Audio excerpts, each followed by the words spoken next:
Good morning, dear students. Welcome to Silver Bells Mansarovar Online Education. Today, we are going to discuss chapter number 6 from Black Book.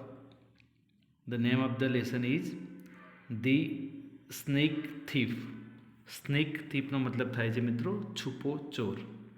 હવે આગળના જેમ લેસનની માફક આ લેસનમાં હું તમને આનો અનુવાદ કહીશ, બરાબર છે, અને લેસન તમારે રીડ કરવાનો રહેશે, બરાબર છે. આની જે છે હાર્ડ વર્ડ્સની પીડીએફ હું તમને મોકલી દઈશ. હવે મિત્રો આ એક સસ્પેન્સ સ્ટોરી છે જેમાં તેના મુખ્ય બે કેરેક્ટર છે, તે તમારે ખાસ યાદ રાખવાના રહેશે. એક છે ઇન્સ્પેક્ટર એન્ડરસન, અને બીજું કેરેક્ટર છે મિસ્ટર ફિંક. યાદ રાખજો, એક કેરેક્ટર છે ઇન્સ્પેક્ટર એન્ડરસન અને બીજું છે મિસ્ટર ફિંક. હવે મિત્રો આમાં કેવું છે કે મિસ્ટર ફિંક ઉપર ઇન્સ્પેક્ટર એન્ડરસનને શક જાય છે કે તેમને કોઈ પૈસા ભરેલું પાકીટ છે તે લઈ લીધું છે અને તેમની પાસે છે. રેલવે સ્ટેશન ઉપર તેમની મતલબ કે મુલાકાત જેવું થાય છે, બંને મતલબ જોઈ લે છે અને શક જાય છે મિસ્ટર એન્ડરસનને મિસ્ટર ફિંક ઉપર. અને કઈ રીતે આખો કેસનો એ જે છે છેલ્લે નતીજા ઉપર આવે છે એ હું તમને શરૂઆતમાં કહીશ તો એની મજા મરી જશે, એટલે સ્ટોરીમાં તમને વધારે ખ્યાલ આવશે. પરંતુ થોડીક બેઝિક બાબત મેં કહી દીધી કે ઇન્સ્પેક્ટર એન્ડરસન જે છે તેમનો શક મિસ્ટર ફિંક ઉપર હતો અને કઈ રીતે એ જે શક છે તે પ્રૂફમાં પરિણામે છે તેના વિશે આપણે સમજીએ. કેવી રીતે સાબિતીઓ ભેગી કરે છે મિસ્ટર એન્ડરસન અને છેલ્લે તેમને દોષિત પુરવાર કરે છે તેના વિશે આપણે માહિતી મેળવીશું. હવે જોઈએ મિત્રો, ઇન્સ્પેક્ટર એન્ડરસન ફરજ પર નહોતા. તેઓ હમણાં જ થોડા મિત્રોને મળવા સ્ટેશન પર આવ્યા હતા, પણ તેમની ગાડી 1 કલાક મોડી હતી. તેઓ જ્યારે ધીમે ધીમે મુખ્ય પ્લેટફોર્મ પર જતા હતા ત્યારે એક અસ્વસ્થ નજરવાળા માણસ તરફ તેમનું ધ્યાન ખેંચાયું. પછીથી એ પ્રવાસીઓના ટોળામાં ભળી ગયો. હવે અસ્વસ્થ નજરવાળા એટલે કોણ? મિસ્ટર ફેન્કી. ઓકે, અને ઇન્સ્પેક્ટર એન્ડરસનની મિસ્ટર ફેન્કી ઉપર નજર પડી. થોડી મિનિટોમાં જ ઇન્સ્પેક્ટરે તેને શોધી કાઢ્યો. તે સ્ટેશનની કોફી શોપમાં જઈ રહ્યો હતો. હવે તેના હાથમાં ચામડાનું પાકીટ હતું. તે માણસ પાકીટને ખુરશી અને દિવાલ વચ્ચે મૂકીને ખૂણાના ખાલી ટેબલ પાસે બેસી ગયો હતો. એટલે આ માણસ એટલે કોણ? મિસ્ટર ફેન્કી. ખાસ યાદ રાખજો. આ માણસ પર શી શંકા થાય, બરાબર છે. હવે મિસ્ટર એન્ડરસનને શક જવાનું કારણ શું? પોતે પોલીસ ડિપાર્ટમેન્ટમાં હતા અને કંઈક બાબત એની જે વર્તન છે એમાં કંઈક ચેન્જ લાગે, નેચરલી વર્તન ના હોય તો પોલીસના જે માણસ છે એમને શક થતો હોય છે. તો આ ખાસ શક એમને મિસ્ટર ફ્રેન્કી ઉપર થયો અને જે સ્ટેશનની કોફી શોપમાં જઈ રહ્યો હતો. હવે જોઈએ આગળ. ઇન્સ્પેક્ટરે તેનો પીછો કર્યો અને તેના જ ટેબલ પાસે જઈને બેઠા અને તેને તેની પાસેના પાકીટની માલિકી વિશે થોડા પ્રશ્નોના જવાબ આપવા સ્ટેશન માસ્ટરની ઓફિસમાં આવવાનું કહ્યું. માણસે ગુસ્સે થઈને પાકીટ પોતાનું જ હોવાનો દાવો કર્યો, પણ તે સાથે જવા સંમત થયો. હવે ઇન્સ્પેક્ટરે એ માણસ એટલે મિસ્ટર ફેન્કી એમને પૂછ્યું કે આ પાકીટ કોનું છે અને માલિક કોણ છે? તો ત્યારે ગુસ્સે થઈને મિસ્ટર ફેન્કી કે મારું જ પાકીટ છે. એટલે ઇન્સ્પેક્ટર કહ્યું, ચાલ એક કામ કર, જે માસ્ટર છે રેલવે સ્ટેશન છે એટલે જે માસ્ટરની ઓફિસમાં આવ અને મારે થોડા પ્રશ્નો પૂછવા છે. તો એ માણસ તૈયાર થઈ ગયા, મિસ્ટર ફેન્કી તૈયાર થઈ ગયા. સ્ટેશન માસ્ટરની ઓફિસમાં ટેબલ પર પાકીટ ખોલતા જ તેમાં કાગળોની એક ફાઇલ અને $20,000 ભરેલું એક પાકીટ મળી આવ્યું. અરે, આ મારું પાકીટ નથી, મિસ્ટર ફેન્કી મોટા અવાજે કહ્યું. હવે જેવું પાકીટ ખોલ્યું અને એમાંથી પૈસા નીકળ્યા ત્યારે જે માણસ પાકીટ લઈને નીકળ્યો હતો, મિસ્ટર ફ્રેન્કે કહ્યું, આ પાકીટ તો મારું છે જ નહીં. મિસ્ટર ફ્રેન્ક, આપણે આ માટે પાકીટ ખોલ્યું તે પહેલાં તમે કહ્યું કે પાકીટ તમારું જ છે અને તેમાં માત્ર 2 મેગઝીન્સ હતા અને હવે તમે માલિક નથી એમ કહો છો. એ વિશે તમારું શું કહેવું છે? ઇન્સ્પેક્ટરે પૂછ્યું. એટલે પહેલાં આપણે જોયું આગળ તો કહ્યું આ પાકીટ કોનું છે, તો તેને ગુસ્સેથી કહ્યું મારું છે. પરંતુ જ્યારે બધે પૈસા નીકળ્યા અને બીજી બાબતો નીકળી ત્યારે મિસ્ટર ફ્રેન્કે કહ્યું આ પાકીટ તો મારું નથી. મિસ્ટર ફ્રેન્ક મૂંઝાઈ ગયા. આજે સવારે ક્લોક રૂમમાં મેં સોંપેલું તે આ પાકીટ નથી, તેણે કહ્યું. તેમણે મને બીજા કોઈનું પાકીટ આપ્યું હોવું જોઈએ. મિસ્ટર ફ્રેન્કે આરોપ લગાવ્યો કે મેં મારું પાકીટ મૂક્યું ત્યારે મારે એ પાકીટ જે બીજું પાકીટ મને આપી દીધું છે.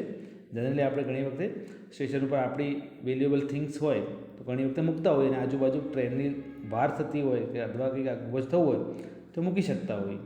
તો એ બાબત બની એટલે મિસ્ટર ફ્રેન્કે કહ્યું કે મેં મારું પાકીટ મૂક્યું હતું પણ એની જગ્યાએ કોઈ બીજાનું પાકીટ મારી પાસે આવી ગયું છે. એ બરાબર મારા પાકીટ જેવું જ દેખાય છે પણ હું જોઈ શકું છું કે તે પાકીટ મારું નથી. મારા પાકીટને તો તાળું વાંખેલું હતું અને તેમાં કેટલાક મેગઝીન્સ હતા. હું ગાડીમાં તે વાંચતો હતો. આટલા પૈસા સાથેના આ પાકીટને તેના માલિકે આમ ખુલ્લું તો ન જ મૂકવું જોઈએ. એ ભૂલથી મારું પાકીટ લઈ ગયા હશે તો તે બહુ ખુશ નહીં થયા હોય. મિસ્ટર ફ્રેન્કે બાબત અલગ રીતે મૂકી કે આ પાકીટ મને કોઈક ભૂલથી મારી પાસે આવી ગયું છે, મારા જેવું સેમ દેખાતું પાકીટ, અને મારું કોઈ બીજા ભાઈ લઈ ગયા હશે તો કદાચ એ દુઃખી હશે. મને ખાતરી છે કે એમ નહીં થાય, ઇન્સ્પેક્ટરે કહ્યું. જેમાં માત્ર 2 જ મેગઝીન્સ હોય તેવું પાકીટ કોઈ સાચવવા શા માટે મૂકે તેનું મને આશ્ચર્ય થાય છે. હવે ઇન્સ્પેક્ટર એન્ડરસન શંકાશીલ સ્વભાવના હતા કારણ કે પોલીસ ડિપાર્ટમેન્ટમાં હતા કે 2 મેગઝીન હોય તો કોઈ દિવસ આપણી પાસે તો કોઈ જગ્યાએ સેફમાં મૂકવાની જરૂર હોતી નથી. બરાબર, રેલવે સ્ટેશન ઉપર તમે તમારી સાથે લઈને ફરતા હો તો જરૂર એવી હોતી નથી. તો મિસ્ટર ફ્રેન્ક શું કહે છે? સાફ વાત છે, મિસ્ટર ફ્રેન્કે કહ્યું. હું એક દિવસની ફરતી પ્રવાસી ટિકિટ લઈને આજે સવારે જ 12 વાગે પહેલાં આ શહેરમાં આવ્યો છું. એક દિવસની ફરતી પ્રવાસી ટિકિટ એટલે કે આપણે ટિકિટ લઈ દઈએ એટલે એક દિવસ સુધી તમે ત્યાં ટ્રેનમાં ફરી શકો. ગાડીમાં હું મેગઝીન વાંચતો હતો. થોડા જૂના પુસ્તકો ખરીદવાની આશાએ હું આ પાકીટ લઈ આવ્યો પણ હું પુસ્તક ભંડારમાં ગયો નહીં કારણ કે મને એક મારો જૂનો મિત્ર મળી ગયો અને તે મને તેના ઘેર લઈ ગયો. મિસ્ટર ફ્રેન્કે કહ્યું સાચી વાત છે કે 2 મેગઝીનવાળું પાકીટ કોઈ મતલબ સાચવવા માટે આપે નહીં, પરંતુ એકચ્યુઅલી મારે બીજા કેટલાક પુસ્તકો લેવા હતા એટલે હું પુસ્તક ભંડારમાં જવાનું હતું પરંતુ હું ગયો નહીં, મારો મિત્ર મળી ગયો અને હું મારા મિત્રના ઘરે જતો રહ્યો, તેથી મારે પુસ્તક ભંડારમાં જઈ શકાયું નહીં. એટલા માટે તમે તમારું પાકીટ અહીં મૂક્યું. એટલે ઇન્સ્પેક્ટર એન્ડરસને કહ્યું તો એ માટે જ તમે તમારું પાકીટ અહીં મૂક્યું હતું. બરાબર, મિસ્ટર ફ્રેન્કે કહ્યું. હું એ સાથે લઈને ફરવા નહોતો ઈચ્છતો તેથી પાકીટ અહીં મૂક્યું. હું મારા મિત્ર સાથે ગયો. આવવા જવાનું ટેક્સી ભાડું આપ્યું, મજા કરી. મતલબ કે હું મારા પાસે જે પાકીટ હતું એ મેં ત્યાં રેલવે સ્ટેશન મૂકી દીધું. બરાબર છે, અને હું મારા મિત્ર સાથે નીકળી ગયો. મિસ્ટર ફ્રેન્કના ખુલાસામાં તમને કંઈક અતાર્કિક વાતનો ખ્યાલ આવ્યો? એ શી છે? બરાબર, હવે જો જે વાત કહી પહેલાં તો એમ કે મારું જ છે પાકીટ, પણ જ્યારે તે પૈસા નીકળ્યા, બીજા ડોક્યુમેન્ટ્સ નીકળ્યા ત્યારે કંઈ પાકીટ મારું નથી. તો આ બંનેમાં અતાર્કિક બાબતનો તમને ખ્યાલ આવ્યો? જોઈએ આગળ શું થાય છે. નસીબદાર છો, ઇન્સ્પેક્ટરે કહ્યું. હવે તમને તમારા બધા ખિસ્સામાંની વસ્તુઓ કાઢી આ ટેબલ પર મૂકવામાં કંઈ વાંધો તો નથી ને? ઇન્સ્પેક્ટરે કહ્યું તમારી વાંધો નહીં, ઓકે, તમે સાચા છો, પણ તમારી પાસે જે વસ્તુ છે આ ટેબલ ઉપર મૂકો. જરાય નહીં, મિસ્ટર ફ્રેન્કે કહ્યું. મારે કશું છુપાવવાનું નથી. તમને જેટલો વહેલો સંતોષ થાય તેટલો વહેલો હું જઈ શકું. મારે આ પાકીટ ક્લોક રૂમમાં લઈ જઈ મારું પાકીટ હજુ ત્યાં છે કે નહીં તે જોવું પડશે. બરાબર, ક્લોક રૂમમાં મારું પાકીટ ત્યાં પડ્યું હશે કાં કોઈ લઈ ગયું છે એ પણ જોવું પડશે, અને તમે જે કહેશો એ કરવા મને વાંધો નથી, મિસ્ટર ફ્રેન્કે એ વખતે કહ્યું. આ શંકાસ્પદ વ્યક્તિ સાચું કહે છે કે નહીં તે જાણવા એન્ડરસન ઇન્સ્પેક્ટર માટે મિસ્ટર ફ્રેન્કનું નિવેદન અને તેના ખિસ્સામાંની ચીજો પૂરતી હતી. હવે આ માણસ સાચું બોલે છે, મિસ્ટર ફ્રેન્ક સાચું બોલે છે, ખોટું છે? તો એમના ખિસ્સા પહેલાં જે બાબત બધી કહી અને પછી જે એમના ખિસ્સામાંથી જે વસ્તુઓ નીકળી, આ બંનેને મેચ કરીએ તો ક્લિયર થઈ જાય એવું હતું. બરાબર છે? જોઈએ શું હતું? આ શંકાસ્પદ વ્યક્તિ ગુનેગાર છે તમે એ કેવી રીતે કહી શકો?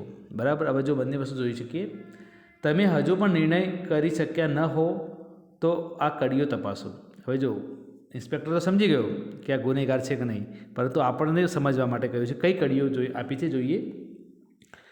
તમે હજુ પણ નિર્ણય ન કરી શક્યા હોય તો આ કડીઓ તપાસો, અથવા ઇન્સ્પેક્ટરને નિર્ણય પર આવવા માટે કડીઓ એટલે કે એક ક્લ્યુથી બીજો ક્લ્યુ, કડીઓ તરફ નિર્દેશ જુઓ. હા, નીચે કંઈક ક્લ્યુ છે એ આપણે જોઈએ. નીચે આપેલ દરેક વિધાનમાં એક ઉકેલ મળી આવે છે. પહેલી વસ્તુ, મારા પાકીટને તાળું વાંખેલું હતું. તો મિસ્ટર ફ્રેન્કે કહ્યું હતું કે મારા પાકીટને તાળું વાંખેલું હતું. એક દિવસની ફરતી પ્રવાસી ટિકિટ પર આજે સવારે 12 વાગ્યા પહેલાં હું આ શહેરમાં આવ્યો છું. તો એમની પાસે ફરતી જે પ્રવાસી ટિકિટ છે એનો એક ભાગ હોવો જરૂરી છે ને. અને 3, મને થોડા જૂના પુસ્તકો ખરીદવાની આશા હતી. અને આ જે એમના સ્ટેટમેન્ટ હતા. બરાબર. ઉકેલ, શંકાસ્પદ વ્યક્તિના ખિસ્સામાંથી આ વસ્તુઓ મળી ન હતી. ઓકે, કહ્યું તો એમને કે તાળું મારેલું હતું તો ચાવી હોવી જરૂરી ને. તો મિસ્ટર ફ્રેન્કના ખિસ્સામાંથી જે પાકીટે તાળું મારેલું એની ચાવી હતી નહીં. ટિકિટનો પાછા ફરવાનો ભાગ, કારણ કે આપણે ટિકિટ લેતા હોય ને એક આપણી પાસે રહેતી હોય, કેટલા વાગે શું છે પાછા ફરશો, એ ભાગ હોવો જરૂરી, એ પણ હતો નહીં. પુસ્તકો ખરીદવા પૂરતા પૈસા અને પૈસા ચૂકવવાનો બીજો કોઈ માર્ગ નથી. બરાબર છે? એટલે પૈસા મતલબ હોવા જોઈએ ને. આપણે પુસ્તકો, એમને કહ્યું મારે પુસ્તકો ખરીદવા હતા, તો પુસ્તકો માટે કેટલાક પૈસા જરૂરી હતા, એ એમની પાસે કોઈ હતું નહીં. એના ખિસ્સામાંથી નીકળ્યું ન હતું. તો આગળના 3 સ્ટેટમેન્ટ છે અને બીજી 3 એમની પાસે જે બાબતો માગી એ મુજબ મેચ થતું નથી, માટે એ દોષિત પુરવાર થાય જ છે. ફ્રેન્કની ધરપકડ કરી તેના પર આરોપ મૂકવામાં આવ્યો. પાકીટના માલિકને શોધી કાઢવાનું કામ સહેલું હતું. સમાચાર પત્ર ખરીદતી વેળાએ તેણે તેનું પાકીટ નીચે મૂકેલું અને આંખના પલકારામાં પાકીટ ગુમ થઈ ગયેલું એમ સિદ્ધ થયું.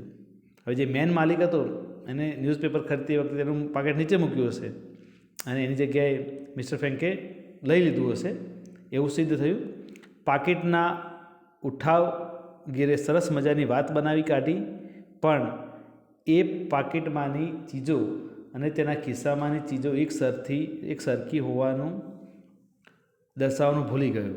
ઓકે, તો ઘણી વખત મિત્રો આવું થાય. મિસ્ટર ફ્રેન્કે જે શબ્દો કયા હતા એ મુજબ એમની પાસે તાળું વાંખેલું તો બોલી દીધું, પણ એની ચાવી જરૂરી છે. બરાબર છે? પછી જે ટિકિટની વાત કરી તો એનો અડધો ભાગ એમની પાસે હોવો જરૂરી છે. તો આ મેચ થયું નહીં અને એ પોતે દોષિત પુરવાર થયા. તો એવું કહેવાય છે ને કે જૂઠું વ્યક્તિ છે, જૂઠું એટલે કે અસત્યને પગ હોતા નથી. એટલે કે અસત્ય બાબત તમે કેટલાક સમય માટે રાખી શકો, બાકી જો એનું વ્યવસ્થિત રીતે રિસર્ચ કરવામાં આવે તો એ સત્ય બહાર આવતું હોય છે. તો આ રીતે લેસન મિત્રો અહીંયા આપણે પૂરો કરીએ છીએ. હું આનું જે છે PDF અને જે છે ફ્રેઝિસ અને મિનિંગ્સ મોકલીશ. બરાબર છે? લેસન વાંચજો અને કોઈ પણ તકલીફ છે તો મને ફોન યા મેસેજ કરજો. Thank you. Have a nice day.